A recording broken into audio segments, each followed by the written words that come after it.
going to be on the ESPN. Did you see Giannis perform last night? But damn it, hell with all that. How about Chris Middleton? Did you see his performance? Did you see that second coming of Kobe, Max, that I told everybody was it? And you did too, with Devin Booker.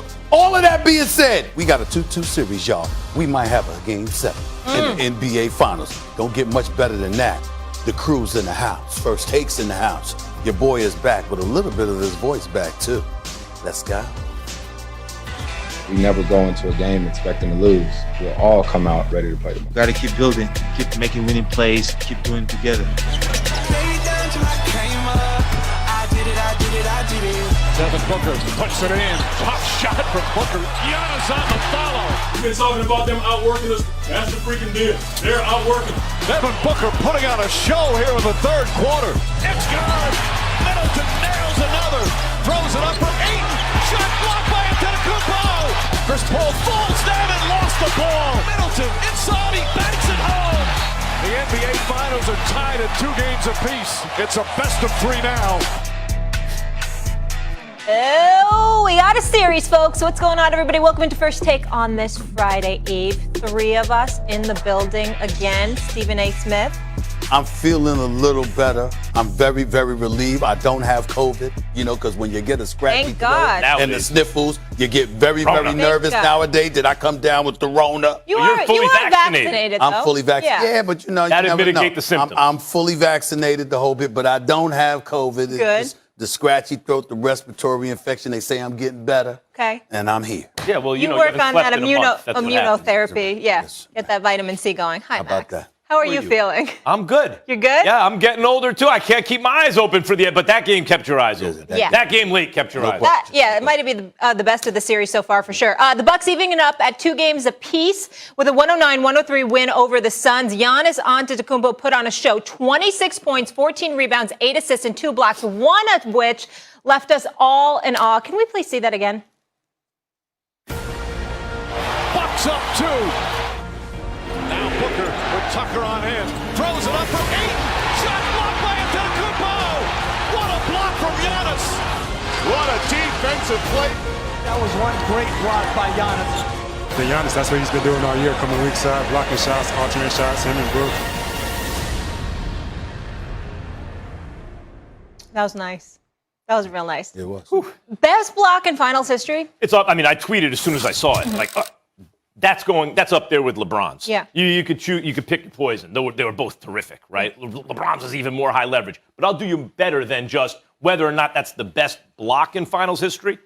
Considering the degree of difficulty on the play, remember, he's stopping Devin Booker from penetrating. Mm-hmm. He's preventing penetration, and then also blocking the alley-oop to DeAndre Ayton. Right? It's 2 pretty good players to be guarding at the same time.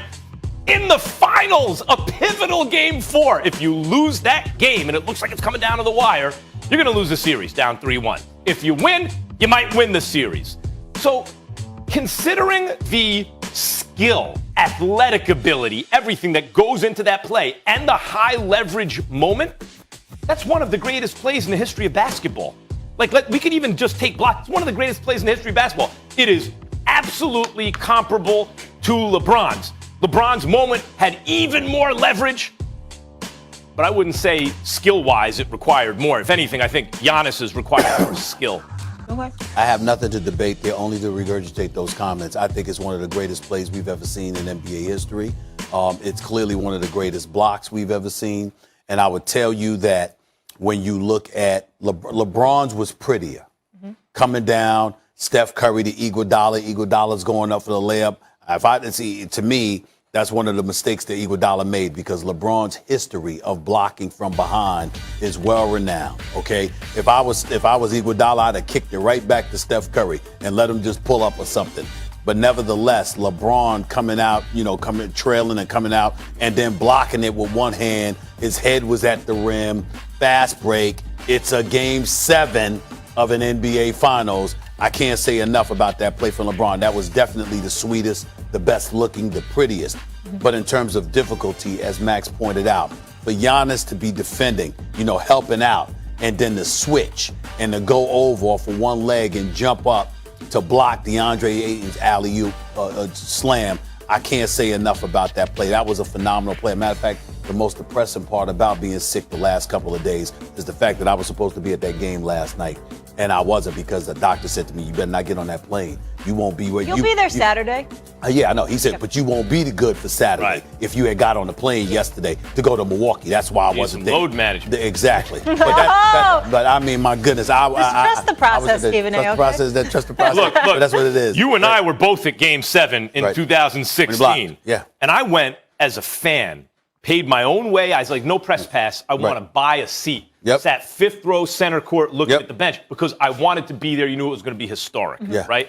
And it was. And even we can parse the words more.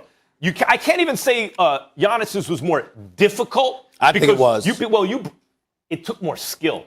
He But what turned around. LeBron did at 40 minutes into a game, in the last minute of a Game 7 against the greatest team of all time on the road, to run the length of the court and then pin the shot, and that was extremely difficult. Yeah. It did not take the skill level, the precision of Giannis. Giannis, to everything he had to consider in that moment and then to do it clean without fouling, in terms Fair of enough. skill level, Fair you're enough. never... Fair enough. Can we talk about some other skill level? Because we talked about Booker and bounce-back Yes. games. Unreal. 42 wasn't enough, though, because Chris Middleton had 40 of his own and was huge down the stretch. Our friends at Elias tells he's just the third player to score 10 points in the final 2 minutes and 30 seconds of the fourth quarter in the NBA Finals. Game over the last 50 years. He's joined... 10 points in 2:30? Yes. Unbelievable, right? Fourth quarter of a Right? finals. He joined James Jones and Danny Ainge. Here's Giannis and Booker. We wanted this bad, and the team showed it tonight. But we gotta keep getting better. We gotta keep taking steps forward and keep playing good basketball. You had the huge night, 42 points. How are you even rationalizing having the big night, but you guys not being able to finish the game and come home? It doesn't matter at all. You know, I said that after last game too. When I struggled shooting it, the main objective is to win the game. So anything that goes on throughout the game, it doesn't matter for real. I like the prototype. Did the Bucks win it, or did the Suns give it away? Bucks won that game. The Bucks defended home court, and they won that game. By the way, Giannis, we talk about the back-to-back 40-point, 10, board games. That kind of double-double's only been done once before in finals history, and that's by Shaq, right? But how about this game? And it didn't even seem like a monster game for Giannis. You talked about the stats, Molly, but think of how many ways he contributed. The defensive play, right? So he's one of the greatest of all time. 26, 14 boards, 8 assists. He's getting his teammates involved. 3 steals and 2 blocks. And one of them was among the greatest of all time. Giants Daily, they're a good Twitter follow, had this on Giannis since game 2 of the Nets series, okay? 41-13, 42-12, 33-9-11, 25-9-6, 34-12, 40-13, 30-17, 34-12, 34-12, 33-14. This is what he does. Yeah. So he showed up as Giannis, and he had to. Then what kind of help did he get? Middleton, we just went over that. I don't need to regurgitate it. It was amazing. Drew Holiday struggled offensively. You know what he didn't struggle doing? Defending Chris Paul. I mentioned it. Guys, larger guards can torch Drew Holiday. They've done it before. But you put Drew Holiday on a smaller guard, you can't do better than that. And Drew Holiday's not just a guy there to play defense. He can help your team offensively in a lot of ways, though he wasn't hitting shots last night. So Holiday's playing defense on Chris Paul. Middleton's going bananas when you need him, ended with 40 points. Giannis is doing his thing. Brook Lopez was getting in on it. Stephen A. That was a team effort. They held down the fort when they had to. Well, I'm not going to say that Milwaukee didn't win it. I'm just going to focus on the Phoenix Suns. I'm going to focus on the Phoenix Suns for a couple of reasons. Number one, Devin Booker showed up last night in a very big way. But he's the first person that I've ever seen in the history of the NBA Finals that should have found out 4 times. Should have found out 4 times. Diplomatic immunity. Come on. He mugged Drew Holiday. That was a foul. That layup by Middleton should have been an and one. At least 2 other plays. He's the first dude in NBA history that I thought should have found out 4 times. Even on the last play of the game, they kept him in the game. 4 times. That's a good karma. I mean, it definitely so. And I didn't mind it. It's like, listen, go ahead and take it away. Because, listen, if Devin Booker hadn't found himself, if he hadn't picked up that 5th foul, I believe the Phoenix Suns go up go home up 3-1. And they're about to close this out on Friday. Devin Booker was absolutely unstoppable last night, except he picked up that fifth foul. And when he picked up that fifth foul and had to go to the bench, I forgot how much time was remaining, but it was around 6 minutes or whatever. That's when they made their comeback because they couldn't stop him. They had no answer for him. And inexplicably, Mike Budenholzer, yet again, I don't understand why he would not double just to get the ball out of Devin Booker's hands. He wouldn't do it. He would not do it. So I was just shocked by that. That's number one. Number two, this kid right here, Cameron Johnson, got 28 points last night. Monty Williams, my coach of the year. Thibodeau was number 2. You got to get Cam Johnson more shots. He got 6 shots. This brother can play, y'all, and there's no nervousness whatsoever. This brother can shoot the rock. Get him in the game. I'd say give him more than 28 minutes. I'd say make sure you get him more than 6 shots in 28 minutes. Cam Johnson can ball. Ask Mike Wilbon how many. We up there sitting together watching the games, Max, all series long. I was like, Cam Johnson. Get him the ball. This brother, he's athletic and he can shoot and ain't scared and wants the ball. He got to shoot more, number 2. And number 3, Chris Paul, he's not well. Something's not right. 15 turnovers in 3 games. Ladies and gentlemen, for anybody that thinks I'm giving Chris Paul a pass, I am not. Let me be very, very clear. Just use your common basketball sense. Chris Paul with 15 turnovers in 3 games. He had COVID like a week ago. I'm just saying, Chris Paul with 15 turnovers in 3 games. It does not happen. It does not happen. Something is wrong with Chris Paul. Now, I will say this to Chris Paul. You got to suck it up, baby. You got to summon whatever is in you because Chris Paul, that pivotal turnover with 32 seconds last night, sealed the deal. I mean, we get all of that. The point is, again, if you CP3, you might have lobbed it to DeAndre Ayton instead of Devin Booker doing that. But then again, knowing the personnel the way that you do, you might have made a different decision. The point that I'm making is CP3, you don't have to go out there and drop 40 the way that you did against the Clippers in the closeout game 6. You don't even have to drop 30 like you did in game 1. All you have to do is be a floor general, control the offense, and minimize the turnovers. The last couple of games in Milwaukee, CP3 has hurt the Phoenix Suns. He hasn't helped them. He's hurt them. And I believe it's because he's hurting, but this is the NBA Finals. This is it. 36 years of age. This is it for you, bro. This is the time. You got to summon up whatever is inside of you to be that floor general. Because if Chris Paul's the floor general that he's supposed to be, Max, and Devin Booker plays the way that he played last night, Phoenix wins this series. He will. But you need both. He you will. need both. Let's not forget a flu game type performance. Let's you not need forget, both against because Denver, of this game. I want to respond to those points, 1, 2, 3. Let's start with Chris Paul. Against Denver, he played the best basketball of his career, and he's a first-ballot Hall of Famer. That's saying something. Then he gets COVID, then he comes back, and he's clearly not the same, right? And if that series would have ended, if Kawhi would have played and that would have ended, I don't know, in game 5 or 6, we would have said Chris Paul choked or he was dealing with something. But when it mattered most, he came through. I anticipate we're going to see the same thing here. That's what I'm anticipating. But time will tell. That's one. But 2. I can't use COVID as an excuse, Max, when you came back after COVID and you still closed the Clippers out and you dropped 30 plus in game 1. I can't use it. I imagine that takes everything in him to do that, you know, and then you got to go to the – we've seen what happened with Cam. No, I see what you're saying. I see what you're saying. The next thing is Cam, speaking of Cam Johnson. Okay. Cam Johnson was a starter. He was supposed to be the starter. He and Mikal Bridges were like perfect 3-and-D guys. Apparently, and I wasn't watching his defense this closely, though I watched a lot of Suns this year, his defense was so bad, they felt like they couldn't start him. I agree with you again, though. He's so athletic and shoots so well and isn't scared of the moment. You got to give him some burn, and they're giving him some burn like he is getting minutes. But I'm talking shots. Yeah, give him some shots. The ball. I'm talking shots. And one of the things I love about him and Bridges is they can get their points in the flow of the game. They don't need the ball to be effective. Let me interject real quick. With Cam Johnson, Max, the reason why I keep emphasizing it is because you're not even really calling plays for him other than sporadically every now and then, and he's still making shots. Imagine if he was allowed to catch a rhythm and he got more opportunities. I bet he can light it up. I believe in Cam Johnson. They better get him in. He needs to get more shots. The Suns have the best, I think, the better starting 5 in the series and the best guy who's not a starter in the series in Cam. Okay. And then finally the refs with Devin Booker. I think I actually saw a ref literally swallow his whistle on that 6th foul. When he was playing with 5 fouls, like, this dude is not fouling out of this game. Right. It was unbelievable. And then I was joking around because on the 8th foul, I'm like, all right, that's 8 on Booker's. He's out, folks.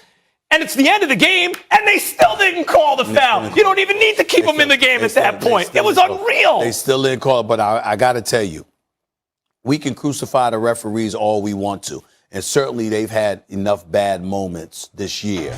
No doubt about it. But I will say this. The league has a heavy hand on the officiating. Some of the modifications that they've made in order to, improve and speed up and, the game and all of this other stuff. I mean, when you look at some of the things that slowed it down, you go on the instant replay, you're taking a year and a day to clarify calls and do all of this stuff that we've seen officials do throughout this season. I love the fact that they were so hesitant, only because guess what? We sitting here and there's no excuses. The fact of the matter is that when you want to see the best players out on the court and you want to see them deciding the outcome. Again, he should have fouled out. But there were fouls in the first 5 fouls. There were fouls there that were questionable, but there's no question he should have fouled out 4 different times. I hear what you're saying. 4 different times. It's better for the refs to err on the side of caution if they don't know in the moment, all that stuff. The only thing I'll say is the way it turned out, the players decided it. What if the Suns would have won? And Booker got away with 3 questionable fouls. I feel you on that, but in the last 5 minutes. But I'm not going to lie to you, Max. As a fan, I want to see the Milwaukee Bucks have to stop him. Yeah, have to stop. I just do. So don't get me wrong. I'm not encouraging that to continue because he should have fouled out 4 times. Okay, but I thought, and the 5th foul was legit against him as well because he did bump PJ Tucker on the baseline. But there were fouls in the first 4. That I thought a couple of them were questionable as well. So he was very lucky to stay in the game. But in the end, it came down to the players. And Middleton shined brightest when it really, really counted. But Devin Booker was absolutely unstoppable. Kobe would have been proud. If I were Devin Booker, I'd see what I could get away with out on the referees aren't calling anything. Trying to rob a bank or something while you're out there. You're not getting called on anything. But you know what worries me about Booker, though? You knew you had a 5th foul. And a couple of those plays where you should have fouled out, it's like, what are you thinking? That's where he really, really showed his youth. It's like, you got 5 fouls. How could you foul Holiday like that? How could you do something like that? I mean, because remember, it was still enough time. And I'm like, you got to be smarter than that. He's so talented. Man on a mission. He's getting away with things. So let me ask you this now. Now that we're tied up at 2-2, as the series shifts back to Phoenix, we know you're headed there. Who has the edge? I'm not going to lie to you. I still think that Milwaukee has the edge. All the pressure is on Phoenix. I will tell you that I still think Phoenix can win this series, but you must win Game 5. Milwaukee is not losing Game 6 at Milwaukee. I'm just telling you, just being there, and that fan and how rabid they are, and that was just with the game trying to tie the series. Imagine if you go down 3-2. And Milwaukee, that franchise that hasn't been in the finals since the 70s and stuff. I mean, that franchise is standing there, and they're 48 minutes away from a championship. I'm trying to tell you something right now. Being in that environment with that fan base and how hyped they are and what have you, I mean, how thirsty. That thirsty. There's Phoenix's youth and lack of depth. The combination of the two, I think, is too difficult to overcome. A 3-2 deficit having to go to Milwaukee. They absolutely must win Game 5. Milwaukee is winning Game 6. So if you're Phoenix, you're looking to force a Game 7, or you going home in 6. You're not winning Game 6, in my opinion. I don't believe it. I think the rest of this series is so pressurized for the home team. They have to defend home. Because you're right about Milwaukee in Game 5, but then it's the same thing.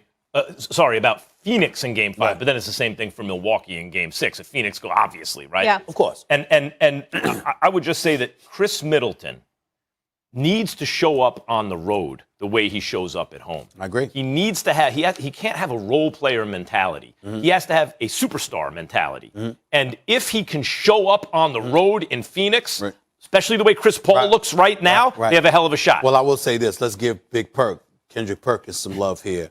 When he pointed out, I think it was last night or this morning, I don't remember, that defending Drew Holiday, you can't ask him but so much offensively when you're asking him to pick up 75 to 90 feet for him to pick up Chris Paul. And even though we all know that Chris Paul isn't the same, let's give Budenholzer credit for this. It's not just Chris Paul in terms of his talent. He's looking at a guy that's 36 years of age. And he said, you're younger, you're bigger, you're fresher.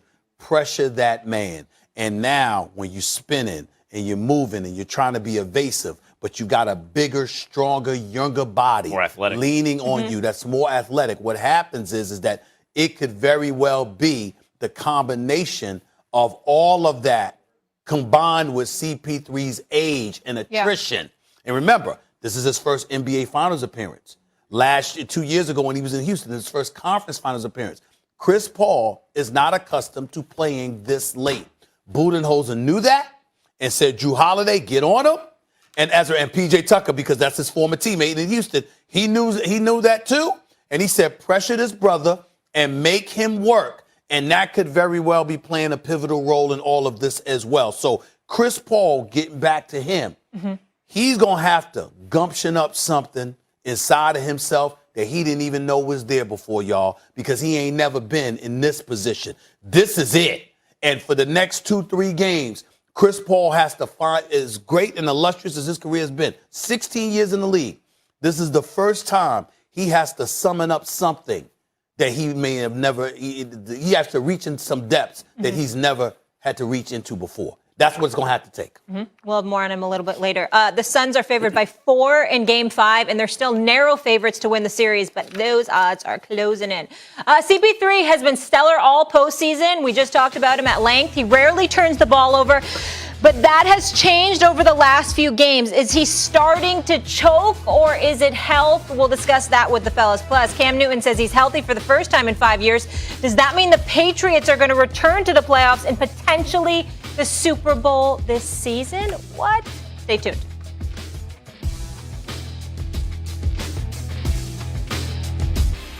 Both Cam Newton and Bill Belichick are on their own respective revenge tours, both trying to prove they still got it. Cam as a starting quarterback, Belichick without Brady. Here's Cam on KJZ this morning.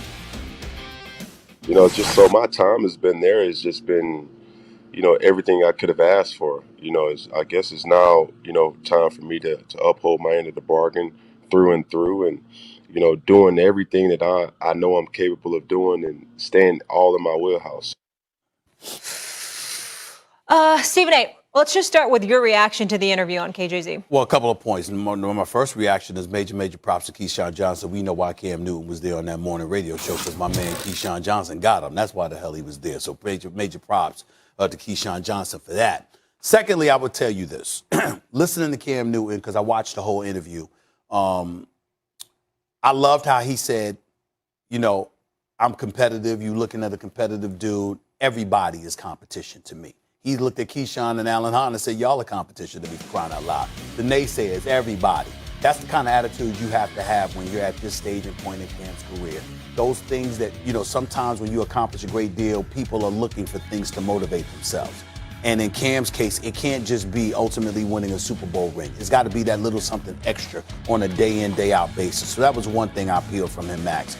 The other thing I peeled from him is how supportive him and Mac Jones, Mac and Cheese, that's what he calls him, how they've been of one another and how he expects this dude. He said this kid is prepared, he's ready to go, and I wouldn't have it any other way. I love that level of competition. And we support one another because our responsibility is to make sure we come in there and we maximize our potential to make this team as good as it can be. He talked about his relationship with Bill Belichick, and he talked about how Belichick is no nonsense, straight shooter, straightforward. These are the expectations. This is the job. And everybody has their own job description. I'm paraphrasing, of course, but that's basically what he said. Everybody's got their own responsibilities, and you got to live up to that. It really struck me when he brought up Josh McDaniels, because he brought up COVID, Max. And he was talking about how during COVID, he said, with Josh McDaniels, you got to understand, this man is making adjustments every day. He doesn't stand still, and he's not married to one game plan all year long or even week to week. Things change day to day to day.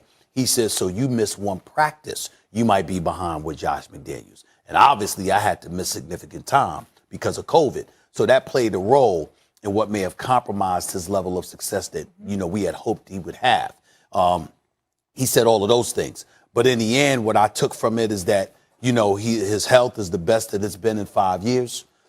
He's ready to go. He understands at this stage and point in his career.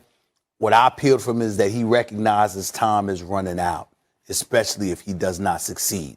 And Keyshawn told him to his face, look, my brother, I don't think you will. I believe in you. But if you play this year the way you played last year, I'm going to call for you to retire. Keyshawn told him that straight to his face. And Cam completely accepts that, being the man that he is. And just as an aside, Keyshawn did bring up how he needed to get to that cigar bar of Cam's in the ATL that I told y'all about. Let me tell America right now, if you go down to the ATL, you do want to go to the cigar bar that Cam Newton owns, because guess what? You don't have to smoke cigars there to have a good time. It's a really, really nice place. Thank you. I go there. You can smoke cigars. Yes, you can. But anytime I'm in Atlanta, I go there. Okay. I've been there about 5 times already. And damn it, it's going to be a 6th next time I get to Atlanta. Okay, go ahead. And I don't smoke cigars. Maybe one a year. Well, let me ask you this, Max. Can Belichick win a Super Bowl with Cam? Because one thing I do want to say, it seems like he's been around a long time, but he's 32. You know, Aaron Rodgers, the MVP, is 37, 5 years older. The guy who just won the Super Bowl is 43. I think you can. And I want to home in on the haven't been healthy in 5 years. The first time he's been healthy in 5 years. And then also with McDaniels, you missed a single practice. Now think about this for a second. This is my Greatest Hits Volume 2 on Cam Newton. Oh, boy. He was playing the best passing football, I believe, Stephen A., of his career under Norv Turner. I think you would agree. It was at least comparable to the best he's ever done. Okay. But his passing game with Norv Turner, he was more accurate than he had been maybe at any point in his career. He was looking good, and his team was winning. Then he gets hurt. Okay. He goes to so now he's catastrophic injury, misses a year. Comes back to a new team, new coach, new system, couldn't be more different than the other one, right? And think about what he said. Hadn't been healthy in 5 years, that includes last year. And think about what he said. You can't miss a practice with Josh McDaniels. Was there a preseason last year? No. No preseason. Was their practice? Extremely limited. In fact, their practice facility got shut down because of COVID. So they couldn't even practice to the extent that they were allowed. And he had COVID. Let's not forget, he lost that game to Russell Wilson. Bobby Wagner made a goal line play. It happens, right? It was one play away from beating the Seahawks. He looked very good in that game. He and Russell Wilson looked comparable in that game. Then he got COVID. He was not the same the rest of the year. We speculated on this show. Does he have that COVID fog that people hear about? And then a week or two after we're talking about this, he said, yeah, things haven't been the same. Right. That's legitimate. That's why I wonder about Chris Paul right now. That's legitimate. Now, consider this. He was playing on a team that had so few weapons, Tom Brady left and then looked like $1 billion on the new team. That's how few weapons he had, and it's not Tom Brady, it's Cam Newton dealing with it, with a new system, all of catastrophic injury, with COVID, with no practice, with no preseason, etc. Still, 2 plays away from going 9-7. So, could he win double digits with the Patriots this year, considering they improve, they will be a preseason, there will be practice, he feels healthy, etc., etc.? Sure. Once you win double digits, you can get in the playoffs. If you're in the playoffs, can he win a playoff game when Belichick has time to prepare? Oh, yeah. Now, do I think they'll win the Super Bowl this year? I don't. But do I think they can win a playoff game this year? Okay. I do, and I believe Cam can win a Super Bowl with Belichick. Well, let me stay with you on this one. Because we've had this discussion in the past, and I think it's important that everybody knows, we are reminded of where I stand on Cam Newton. I love Cam Newton. I really, really do. I love him as a person. I love him as a player. I don't root against him ever. I really don't root against anybody, but especially not him.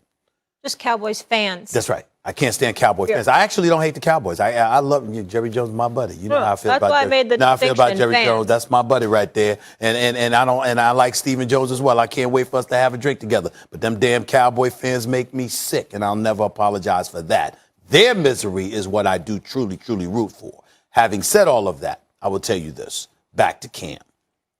Max, I've never believed in him as a passer. That's my issue. He's been in the league for 10 years. He's completed 60% or better of his passes 4 times. That's it.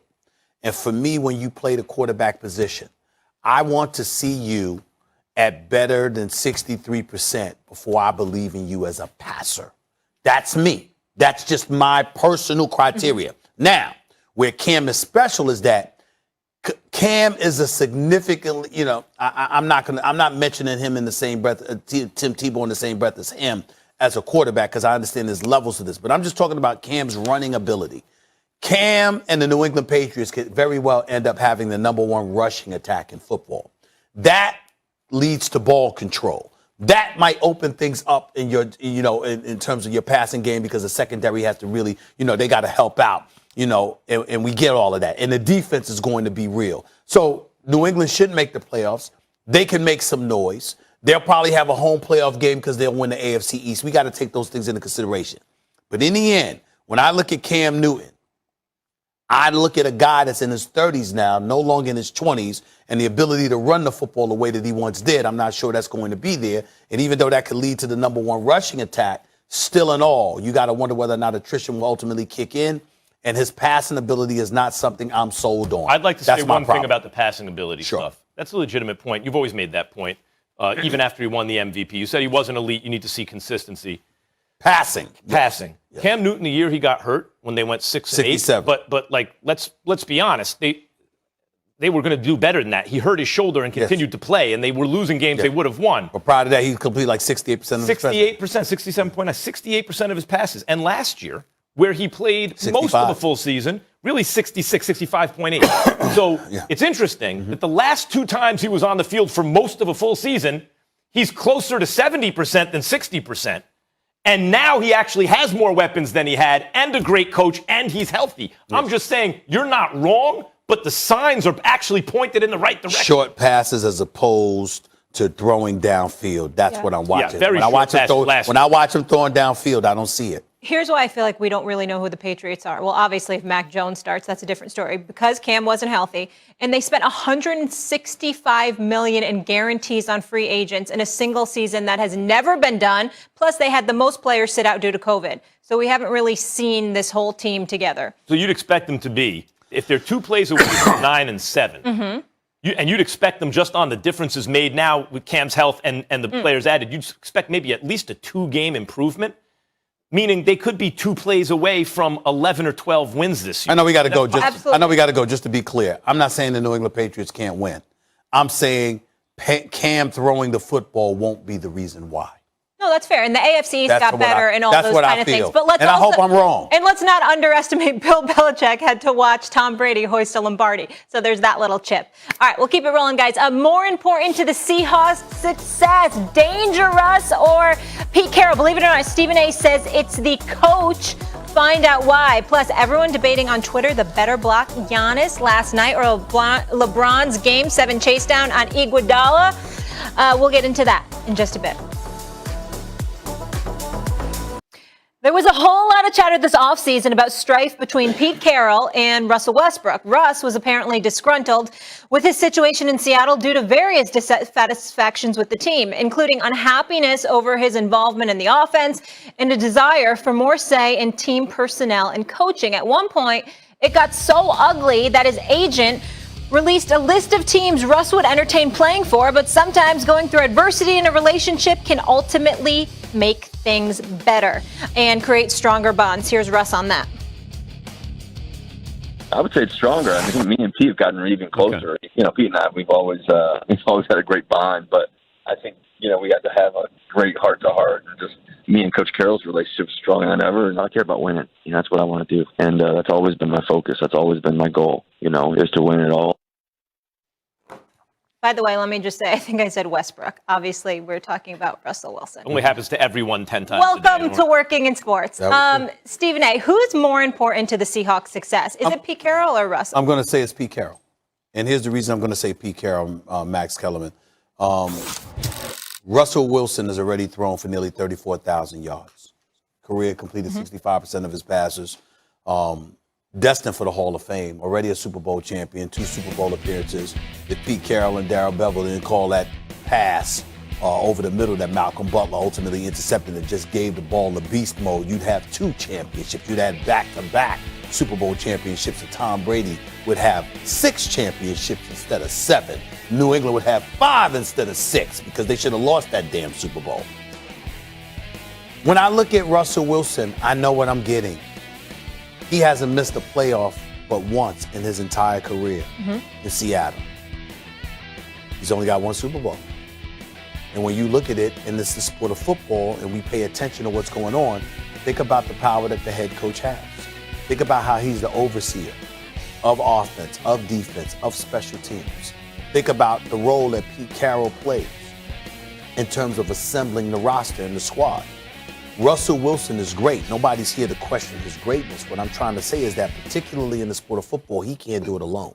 He needs all the help that he can get. And one of the reasons why he was contemplating being traded, and he had his agent publicly give out lists of teams that he would be interested in going to, that was his way of saying to Pete Carroll enough was enough. Why? Because he believed that Pete Carroll had inhibited his success.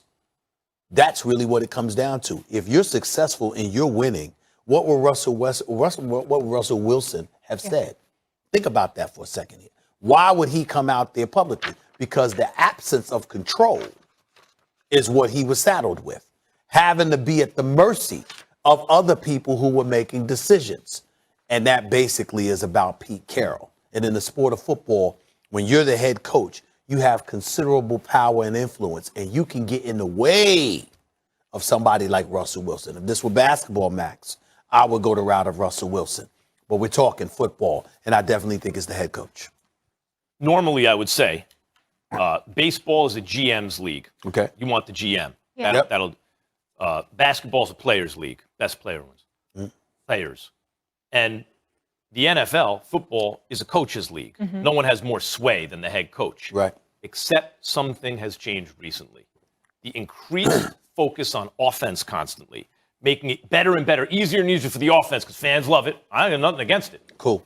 Has made the quarterback so important that a handful of them, and we can name them, Mahomes, Rodgers, Brady, and I think the fourth guy in that is Russell Wilson. A handful of those extreme outlier quarterbacks are even more important than the head coach.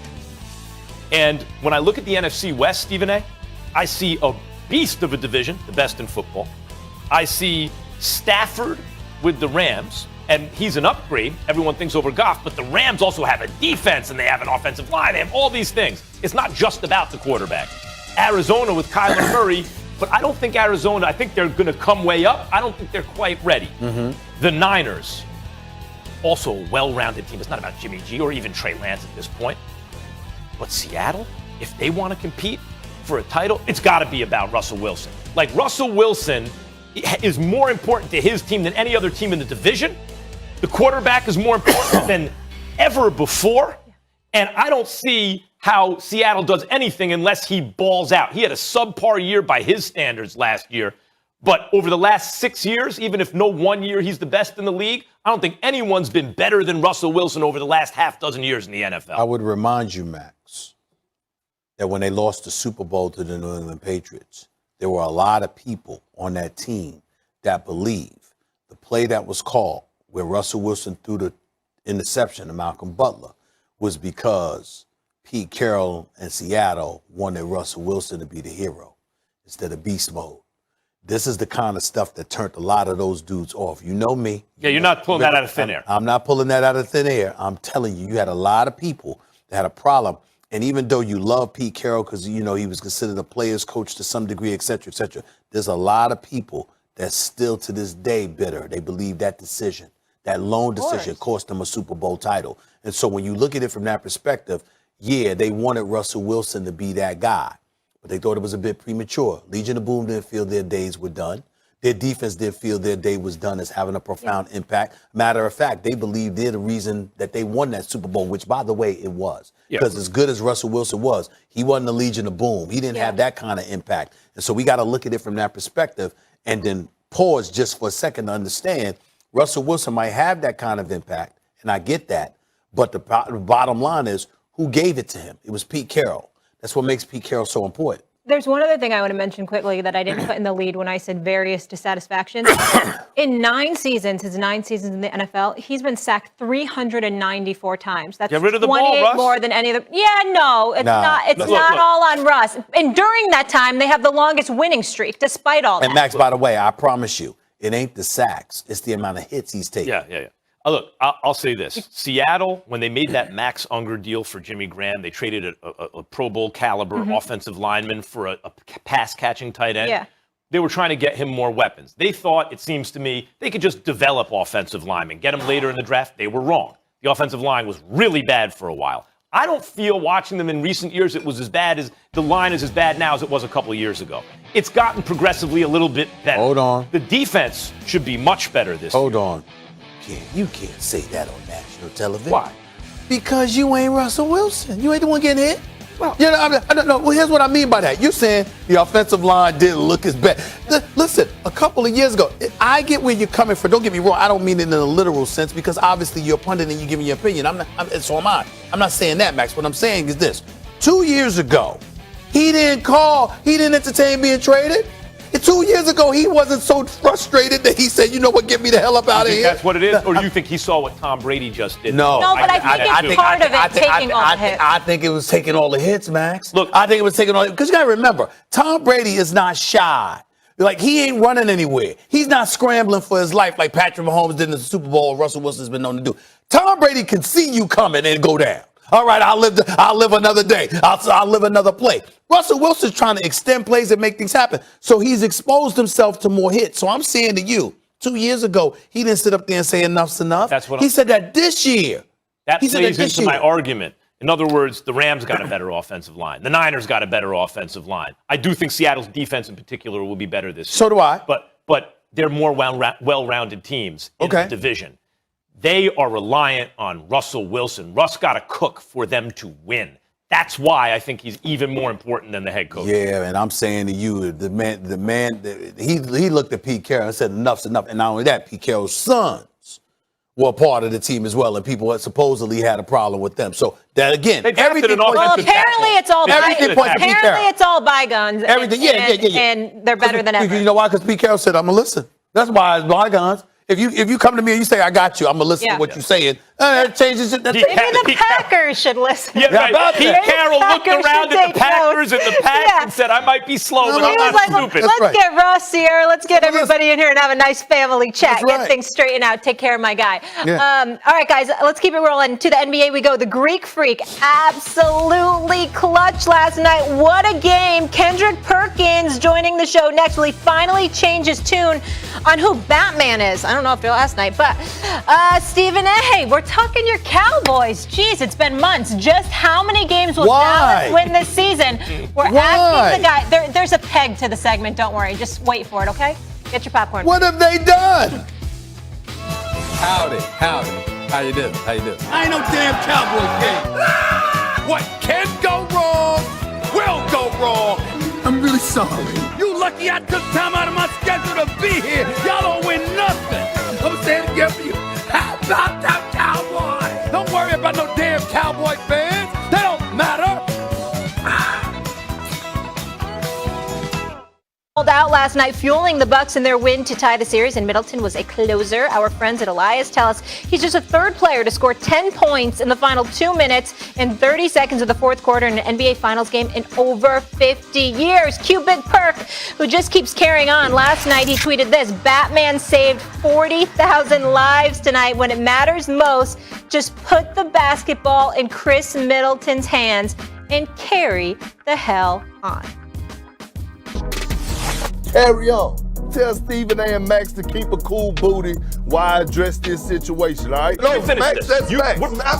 Just stop. Max Kellerman. Stop it, Max. Stop it. What, Max? What are you talking about? Calm down. Hold it there. He better knock him down. He's a professional. Bro, put some respect on that man's name. We lost our mind debating with you. Yeah, you lost, all right. They want all this smoke. Carry on. Here he is. And Perk, I just want you to know, that was great TV on Get Up this morning, and you're now talking to your favorite member of the Rose family, so don't worry. Perk, you pick it up for us. What you got? It's time to carry on.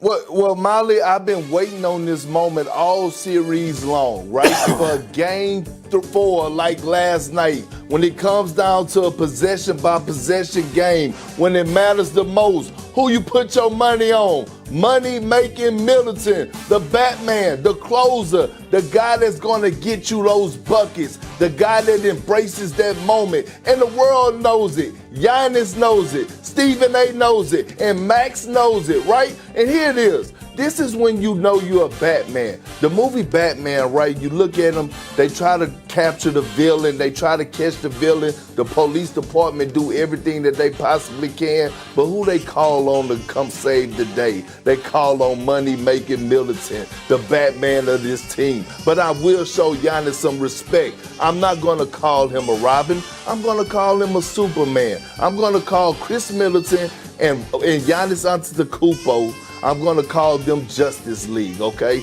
Because Giannis got a historical block last night. So I'm not going to disrespect him, but when it matters the most, put your money on money-making Middleton. Carry the hell on.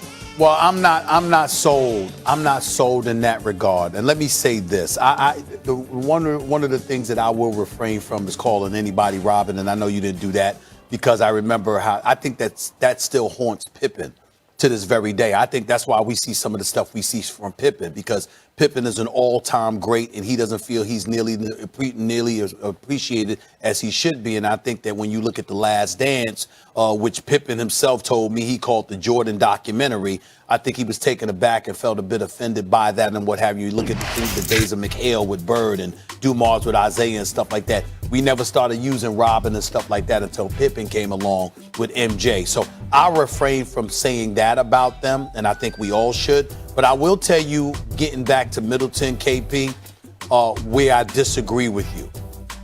Not his skill set. I totally agree with Kendrick Perkins about Chris Middleton's skill set.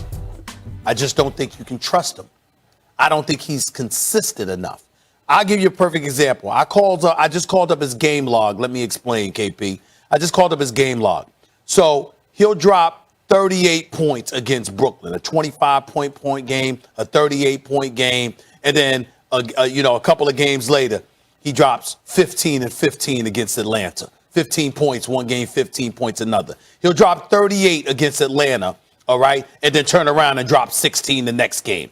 This series, he dropped 29 at Phoenix. The very next game, he had 11. What I've called Middleton is a roller coaster.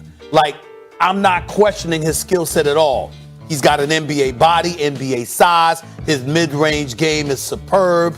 We know that when it's time to close, he's capable of doing so. He's somebody, I want the ball in his hands. I know he can hit free throws. He's got all the skills. My only issue with Middleton is consistency, nothing else. It's the fact that one game, he'll play lights out. Like KP, we're sitting here today right now, Kendrick, right? And we're talking about Middleton because of that performance he dropped last night. I'm willing to bet you he'll turn around and score like 16 or 17 the next game. Know why? And then he'll come back to Milwaukee and drop 35 or 36. This is what he does. It's up and down, up and down. That's my only issue with Middleton, nothing else. Right. The skill is superb. Everything you said about his game is right.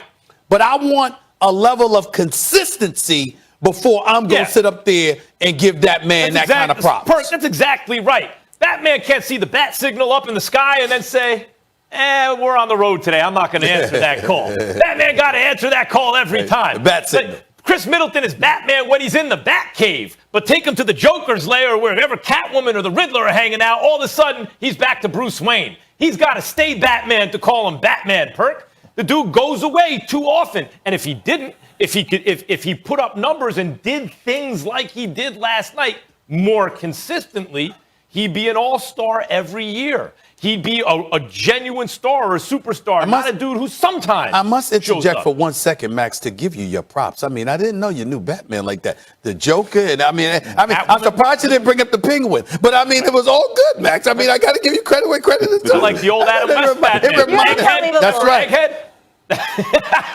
No, Kendrick Perkins wouldn't know anything about that. We too old for you, Kendrick Perkins, with that whole Adam West Batman. Right. When he did the bat dance, the Batman did the bat dance. The bat That was hilarious. But go ahead. That's right.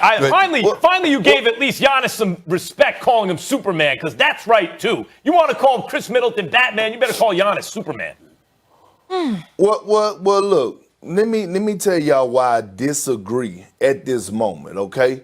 And playoffs is about what? Mismatches, and adjustments, okay? And you make adjustments throughout the course of a series. Take you back to Game 3. Giannis had it going. If you go back and watch the tape, Chris Middleton kept feeding Giannis. They couldn't stop him in the paint. Why would you go away from that? The Bucks dominated in great fashion. You move on to game 4. What did the Phoenix Suns do? They adjusted. They walled off Giannis. They doubled him on the low block. So now what?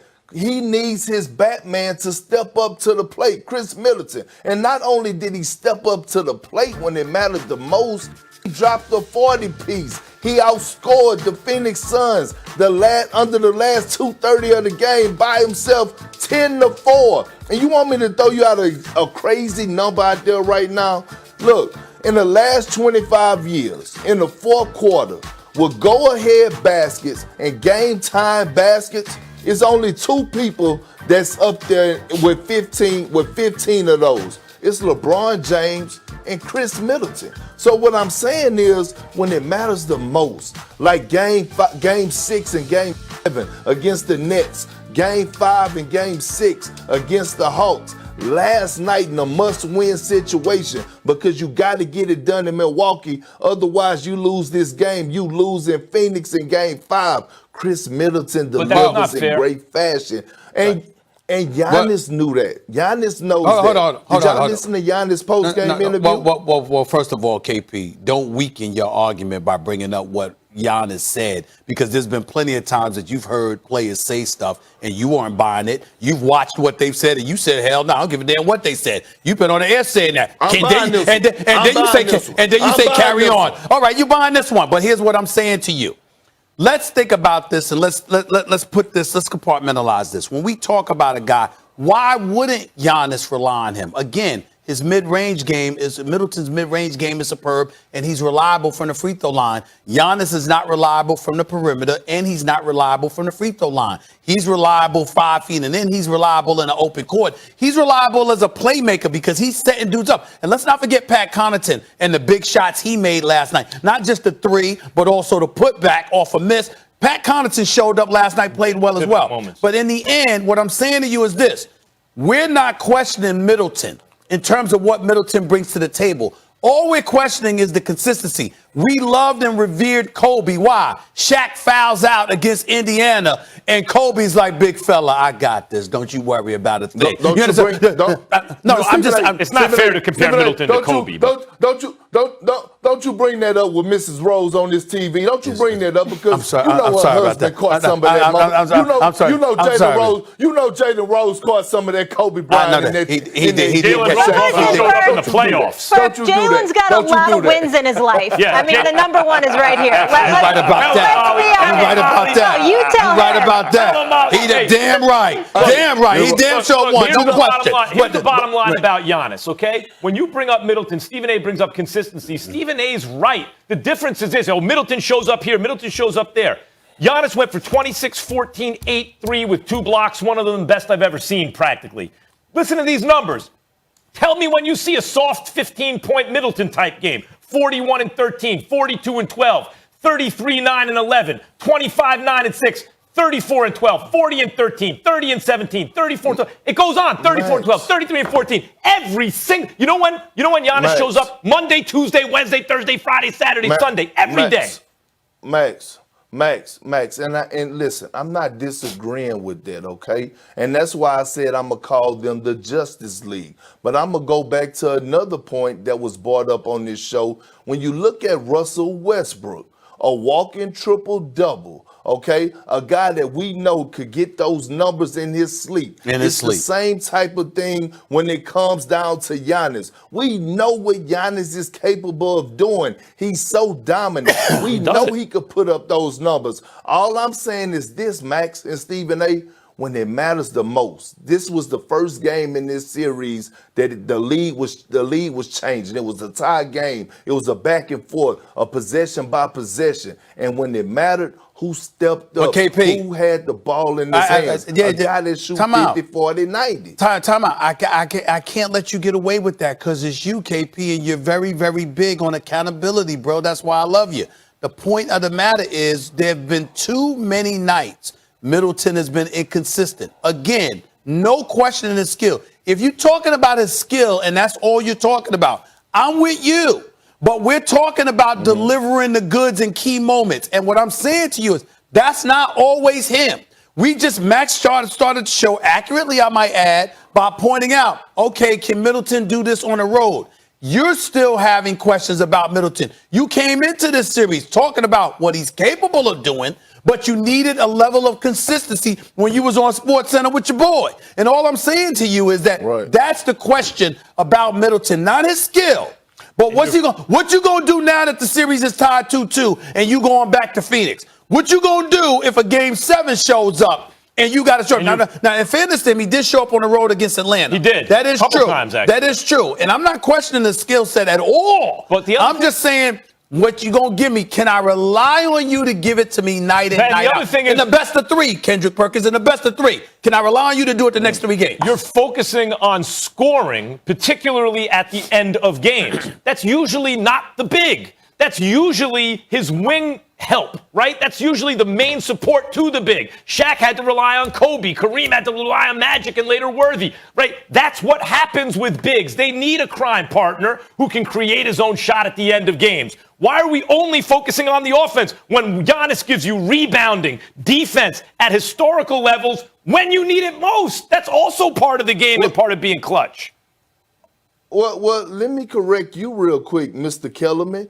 If I recall, when we go back to that Brooklyn Nets series in that Game 7, when KD was going off, he fouled and PJ Tucker fouled out. Giannis didn't go guard Kevin Durant. It was Chris Middleton that went guarded Kevin Durant. It was Chris Middleton that was getting those timely buckets. When Giannis went out, did you not see Chris Middleton's stat line? He almost notched a triple-double. I believe he had 29 points, 14 rebounds, and 8 assists. And when we look at this series alone, we could really only point out Chris Middleton only really had one bad game, and that was game 2. He dropped 29 in game 1. In game 3, he deferred to Giannis because they couldn't guard him down low because Ayton got in foul trouble. And then in game 3, he completely dominated with a 40 point. How many bad games has Giannis had? Game that on a hyperextended knee. Look, we could say Giannis is 3 for 3, but we could say Chris Middleton is 2 for 3. What's so more, that's not 2 or bad 3? at My all. math is rusty. Or we in base math? I'm not getting into the comparisons. That doesn't mean anything to me right now. We know it's Giannis's team, but Middleton is being paid $180 million for a reason. And giving credit where credit is due, Chris Middleton has earned his money, no question. But he showed that he's worth the $180 million. No, he's got to keep doing it. Not yet. No. He showed that he's earned it already. He said, now he's got to. You could elevate his play with other dudes getting $200+ million, but the bottom line, he showed that he's worth the money. All I'm saying, KP, is this: it's his time to close, and I'm looking at him from that perspective. And I'm just saying that you got to deliver those goods too before you're going to call him like Batman and all of that. You got to do that. Drew Holiday could hit a few shots too. That wouldn't hurt. Well, he's preoccupied defending. He's doing a great job. CP3. And by the way, in game 3, Middleton, that game was there to be had if Middleton had played better offensively. He only shot like 6 of 16, 5 of 16 from the field. Right. Game 3. Kendrick Perkins, my guy. We'll talk to you in a minute. Carry on. Last night, Giannis may have had the best play of his career somehow, some way, blocking DeAndre Ayton, and it may have won the Bucks the game. But was it better than this block? Back to Iguodala, up for the layup. Oh, blocked by James. LeBron. Less than a week away from first teams opening up their training camps. The NFL is back, fellas. We obviously expect big things from Teflon Tom and the reigning champs and Patrick Mahomes in those Chiefs, among other things. But Stephen A., what team do you think will shock the league and have more success than we might expect? Because so much parity in the NFL, obviously. In football. Oh, I keep hearing about Washington. I'm going to tell you why. When I think about the Washington football team, let me tell you what jumps into my mind, okay? First of all, I like this kid, Terry McLaurin. Okay. They're wide out. I like him. I think he's been impressive, all right? I don't see too much impressive stuff on their roster, but I like him, okay? Offensively, you're saying you don't see it. Offensively, Antonio Gibson obviously had a decent year running the football, and of course they picked up Ryan Fitzpatrick, who's a veteran. And even though you don't expect things from him long term, for a season. Could he do some things for you? I think he has that potential. Their defense is elite. Yeah. Elite. And they're playing in the NFC least. And because of the combination of that, the division that they're in, combined with their defense, and how tough those games, those division games are, I think they got a chance to shock a few people this year in terms of where they advance and how far they go this season. I think they could have the potential. I'm still picking Dallas to win the NFC least. Yeah. But I think they got the potential to make some noise and win it themselves. I don't think the division's going to be that bad this year. Carry on. The right division, wrong team. It's the New York Football Giants that are going to shock everyone. Molly, I know you got to be happy with that. Yeah, you see this cheesy grin? It's the New York Football Giants. Now, yes, does Daniel Jones have to play better? Yes, he does. Do I have reason to believe he will? Yes, I do. Daniel Jones has shown flashes. Let's not pretend like he got the nickname Danny Dimes because as a rookie, it's like, look at that. Didn't develop so much in his second season, but remember, he had a hurt leg, terrible offensive line, and most importantly, no Saquon Barkley. Saquon Barkley is back, everybody. You know what Saquon Barkley did? The greatest running back prospect in the history of football as a rookie, because there's never been anyone at his size who can run like him, do all the things he'd do, and catch the football and everything. And he's a team guy, the work ethic, the leadership.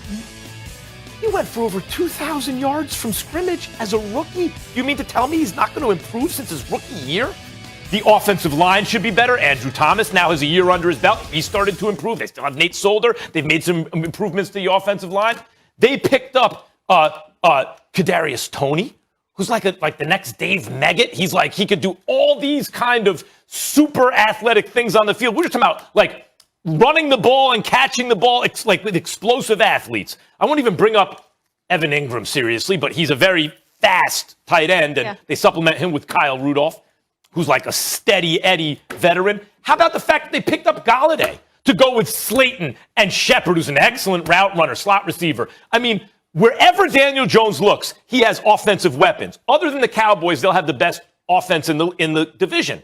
And their defense, other than Washington, will be the best defense in the division. So they're second in both, and the Cowboys have a bad defense, and Washington has a bad offense. The answer is the Giants. I'm not ruling it out. I'm not ruling it out because I like Joe Judge. I'm a fan of what I've seen him do. I do too. But Daniel Jones, I'm not sold.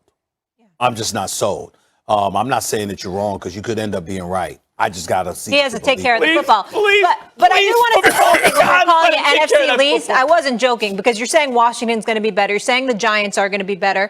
And then also we're hearing, well, we're not hearing, I don't want to be spreading any rumors, but there's potential the Eagles could be getting a new quarterback. So the division is going to be Well, listen, it can't be worse. Yeah, obviously. You have any idea how All right, let's pathetic it focus on the was? Cowboys. Okay. The Cowboys have big expectations, Stephen A., right?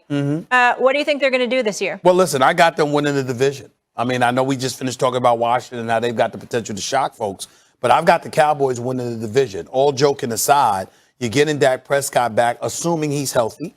Okay, Ezekiel Elliott's got something to prove. He dropped off a little bit last year, but they had a lot of mitigating circumstances. I mean, when you got Dak Prescott out and you got a suspect offensive line all of a sudden, rife with injuries, that's gonna compromise you to some degree.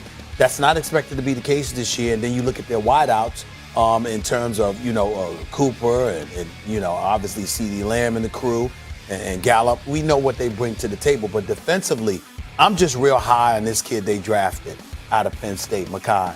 I just think he's special, and I think he's going to do some special things for that defense. And their defense can't get much worse. I do think Quinn, as your defensive coordinator, is a big pickup. I think that's helpful.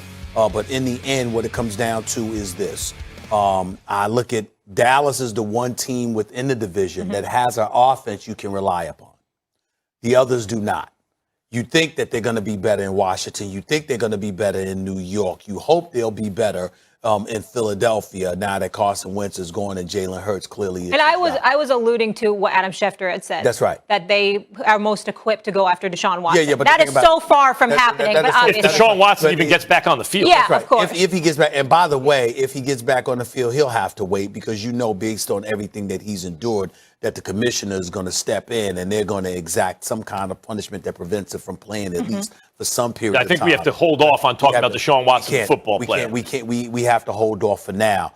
I'm just looking at the fact that the Dallas Cowboys are the only reliable offense within the division.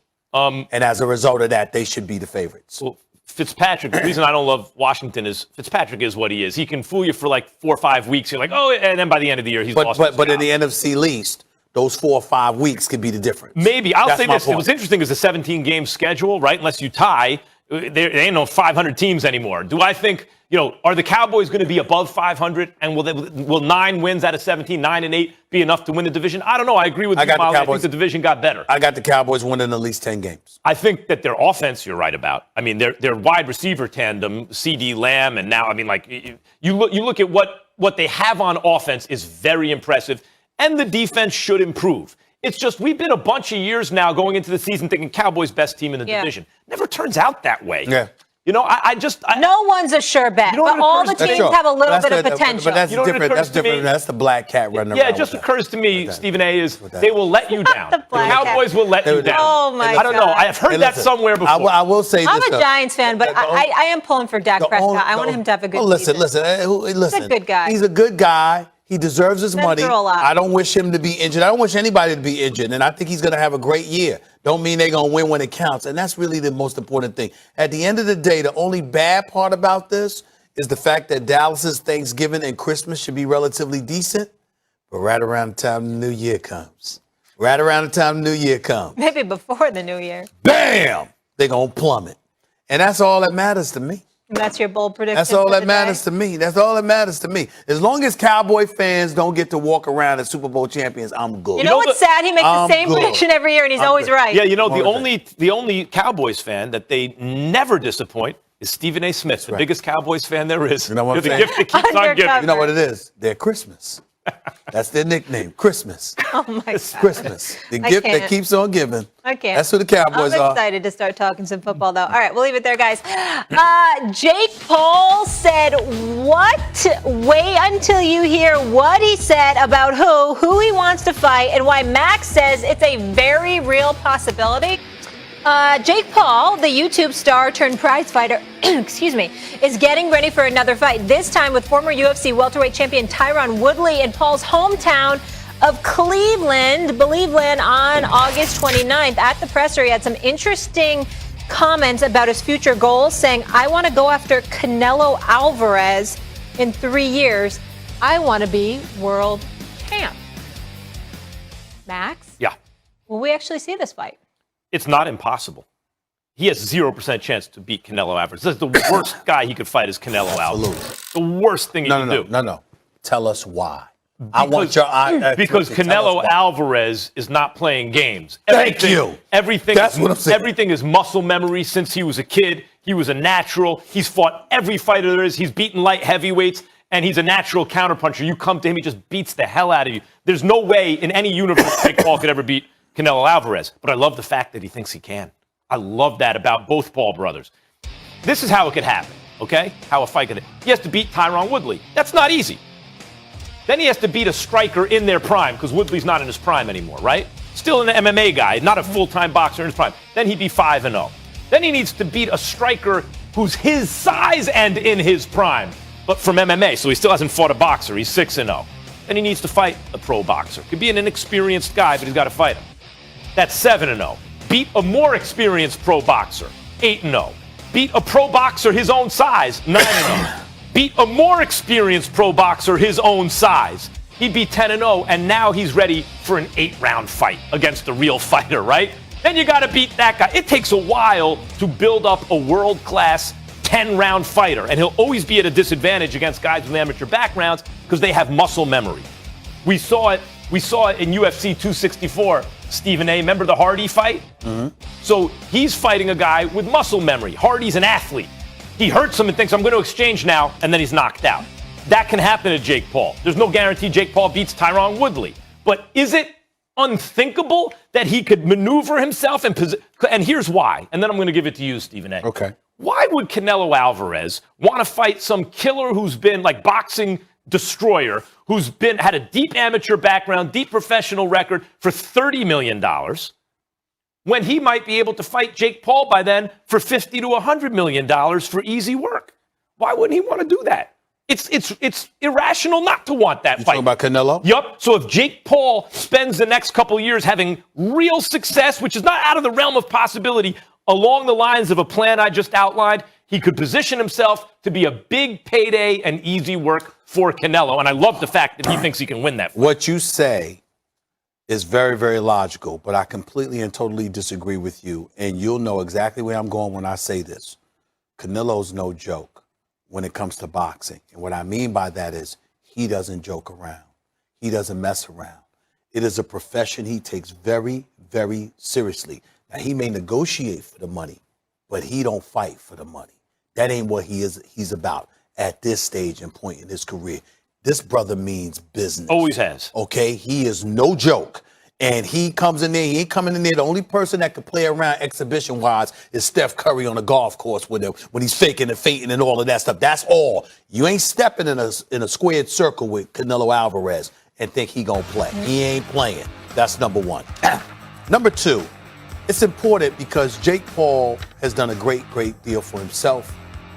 I'm going to make sure that I do everything that I can to make sure everybody understands my point about him.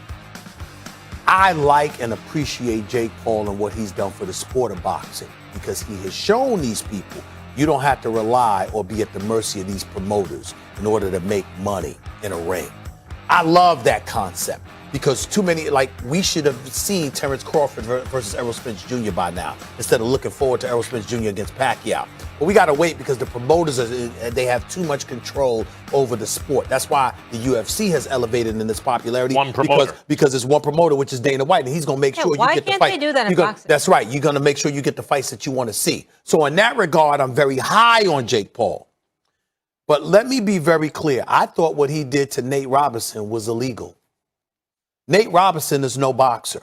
Jake Paul. Neither was Jake Paul at the time. Time out. Wait a minute. Jake Paul, from what I'm told, if I'm wrong, I apologize. What I have been told is that Jake Paul has been training with professionals for the last 4 years. That's what I've been told. Whether it's boxers or trainers, this dude has been in the gym. He takes this very, very seriously. To get a basketball player that has no training whatsoever and to pull him into the ring with you, if you got on the street, you'd be arrested for that stuff. Nate's got to get himself in boxing shape. No. Nate is no boxer. He was doing it. He was talking smack to a guy that was talking on YouTube. That's all it was. But you knew you were training professionally for years, and you had somebody in the ring that was ill-equipped to be in there with you. I don't like that. That's very shady. Now, I want to see this guy against boxers. Now, let me say this. Anybody with muscle memory, Max. That's all I mean by that. Well, Tyron Woodley has some striking experience. I wouldn't knock Jake for beating him because I get that. That's my point. He's got some experience, even though I don't think that he's a boxer. But the bottom line is he can definitely hit, and we know what he did in the UFC because Tyron Woodley was great at one time. Here's my point about Canelo that I wanted to give to you. Max Kellerman, I'm going to use this opportunity to give some people some shine. I'm not sure Jamal Charlo is big enough to beat Canelo, but the brother is like 32-0. Yeah. I mean, when we gonna give him some love in terms of him deserving a title shot, a big fight I'm talking about, against a big name fight. And you know who I'm a real fan of, Max? A huge fan of. He don't look the part, but when he get in the ring, Molly, he's a monster. David Benavidez. Yo, he's a beast. This brother right here. He's a beast. I mean, I'd like to see Canelo against somebody like that. I'm looking at Canelo Alvarez, and I'm like these fighters. I mean, I want to see Berlanga and Benavidez if you want to get deep into the weeds. I'm just saying to you, I'll leave it to you. Feel free to educate me because, I watch the sport, but not like you do. So I'm going to defer to you. I'm just saying, when I see Canelo and I see a cat like Benavidez with the speed and the boxing ability and the power and the viciousness, I'm like, there's certain guys that deserve love. And I'm like, Benavidez 24-0 with 21 KOs. Okay, Canelo's 56-1 and 56-1-2. Only loss was to Floyd Mayweather. He got 38 knockouts. It's 18 fights you ain't had a knockout. Benavidez has knocked out 90% of the dudes he's faced. Jamal Charlo. When are we going to say at least, and I'm not sure he could beat Canelo, but when are we going to sit up there and say that about Jamal Charlo? Can we give this brother some love? Can we make sure? Demetrius Andrade, by the way. Yeah, and I saw he was at Marvin Hagler's memorial service, and I got love for Andrade. He can box. I'm not sure the puncher, but he can box. I get that. But Charlo, can we get this man a big fight? I mean, people hiding from him. I mean, give him something.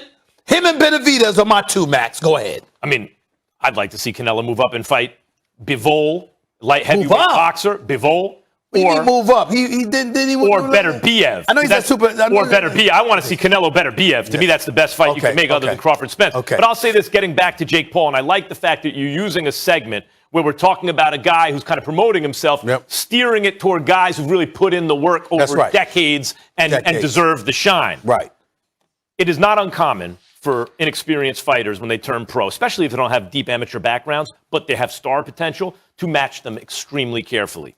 The issue that the Paul brothers run into is that they have to do big events because they're so famous, right? And they're generating lots of money. How do you make a big event, but you're so inexperienced that the other guy's not going to beat you? You either got to fight a much smaller guy or an inexperienced guy.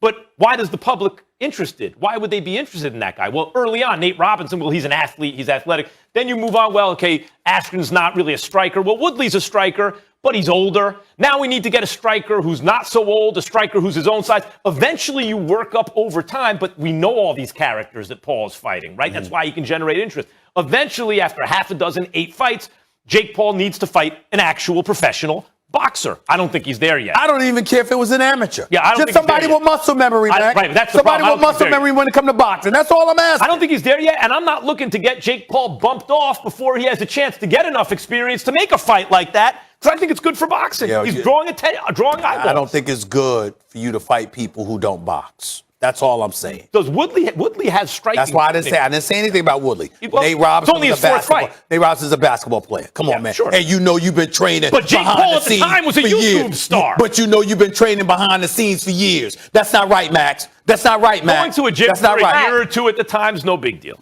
And Canelo, we talked Tell that to about Nate. earlier. Moved to number 1 in ESPN's pound-for-pound rankings for the first time in his career. That was after his TKO of Saunders back in May. Max on Boxing every Friday, 5 Eastern, ESPN 2. All right, when we come back, ESPN reached out to 50 players, coaches, and scouts to get their top 10 wide receivers in the NFL right now. Wait till you hear who came in at number 1. Hint, hint. It's not this guy. Murray back to throw, flushed out, slips a tackle, got to launch it into the end zone. Oh my goodness, it's caught! DeAndre Hopkins caught it! He caught it for a touchdown!